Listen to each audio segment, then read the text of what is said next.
some pretty profound economic changes as well. And unlike previous generations, they regularly change jobs. Okay, they're not cradle to the grave employees working for cradle to the grave employers. Okay.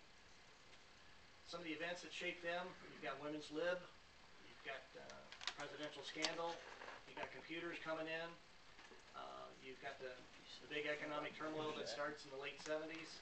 The stock market goes down. The 80s are still kind of turbulent times, and then we've got another war coming up. And as it says here, we've got both good things and bad things happening to this group. Their values, diversity, much more so than the previous generations. They're more open to it. They want more of a balance in their work life and their life outside of work. They feel comfortable with technology, and they're pretty informal. Not so much the formalness of the authoritative approach. Okay. Things that kind of the cultural things that shape them: the Brady Bunch, Pet Rocks, The Simpsons, E.T., Cabbage Patch Dolls, Little House on the Prairie, the Fonz, Atari, the Pong. Remember when Pong came out and that was cutting edge?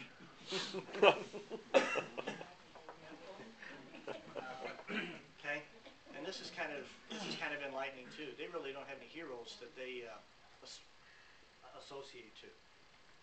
Okay, their assets is they're very good with technology. They're not intimidated by authority. We'll get into that a little bit more. Okay. The liabilities, they're impatient, and because they've had their nose buried in that computer screen, it's no surprise they've got poor people skills, as a rule. Okay. They expect to be led by competence. Just because somebody is in that position and they report to them, they don't necessarily respect that individual. They respect the performance or the competence of that person. They feel like you have to earn their respect, as opposed to how that flip-flop from the previous generations. And when you're interviewing them for a job to see if you want to hire them, it's as much they're checking you out, even more so than what you did when you were looking for a job. The things that are going to attract them is the work-life balance. Now, I'm not suggesting you go and scratch the whatever demands your company has and all that stuff, but these people are going to relate more to somebody that's a little bit more open to balancing. I think this is kind of important. They figure somebody who's got to work 50, 60, 70, 80 hours a week, that there's something wrong with you, that you couldn't get it done in 40 hours. Whereas baby boomers and the traditionalists, they didn't think that way. To them, it's not so much about the money. Okay? You're going to find this interesting here. There's a particular company, all the software companies. Remember the dot-com boom? Everybody who got into a software company, you went to work for them, you got stock options, you made buku bucks and all that stuff. This group here, they're not all about the money, and they're attracted to a company like this. And we show it as an example. A company called SAS Institute in North Carolina. They're ranked third best out of the top 100 companies to work for in the U.S. They provide on-site child care for only $250 a month, and I don't have kids in daycare anymore, but I think that's a bargain from what I understand. The company provides laundered workout clothes, golf, tennis, and dance classes. They have a cafeteria with piano music, and your family is welcome to join you for lunch. They've got art up and down the hallways. There's a free health clinic. There's an elder care coordinator. These are all the benefits from this company. Financial planning for college and retirement. The gates at the campus open at 7 a.m. and they close at 6. There's no working through the night there. They have 35-hour work weeks, and the company spends about $45,000 a year on candy to provide to their employees. Now, they do all of that to get to a turnover rate that's under 4%, which is dramatically lower than what the average is for turnover in companies. Okay? And they do all that despite the fact it's a software company. Remember, it doesn't offer any stock options. They're not going to get rich there, and the pay is below average. But they don't have any trouble getting people, and it's ranked as one of the best companies in in the country to work for. I throw it out there for food for thought for you. Okay? If you're going to be bringing in Generation Xers, you need to give them a list of food. You need to give them the information of what they need. They'll take care of the rest.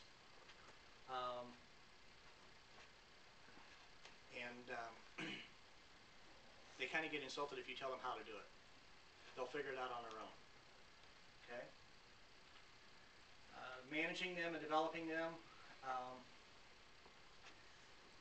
This is kind of weird to me, or it's different to me, because I've always thought that when you go into a job, you need to be educated beforehand.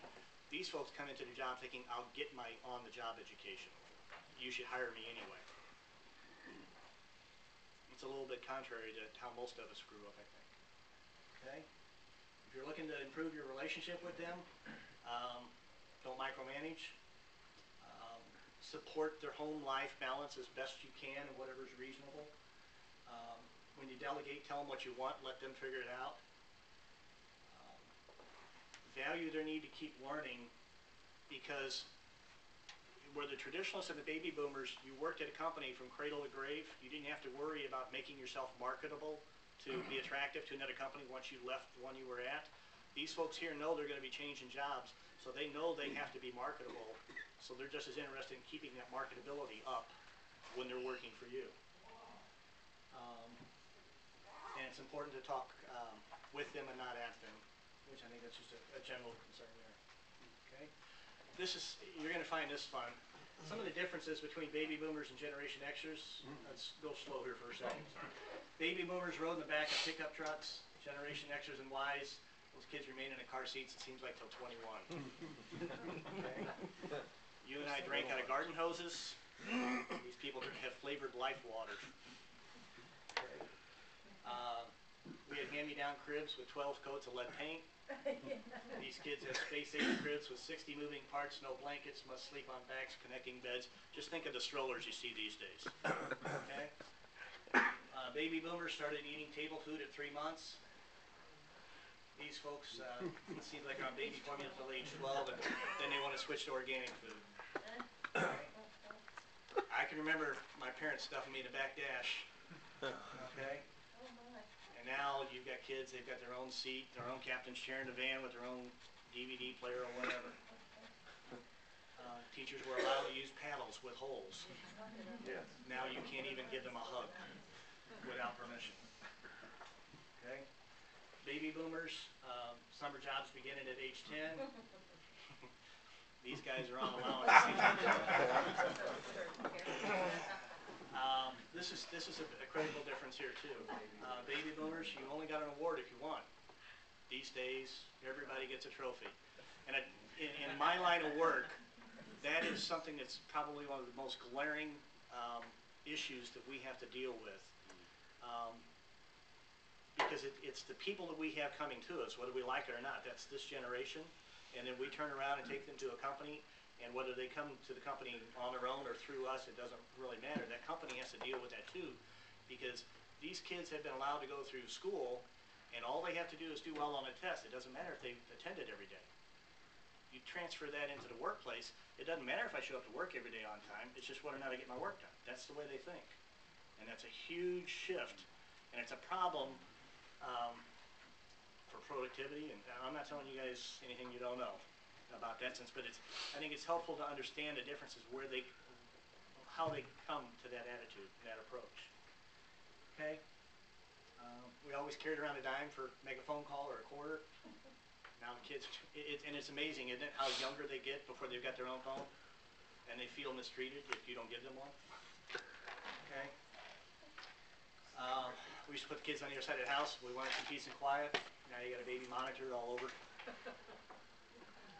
We wanted to get around and we didn't have transportation. We hitchhiked. Now they only want to fly first class. And this is so true. We had one TV, 3 channels, rabbit ears, and you take Johnny, go up there and change the channel. Now it's you got a TV in every room, 300 channels. There's still nothing to watch on TV.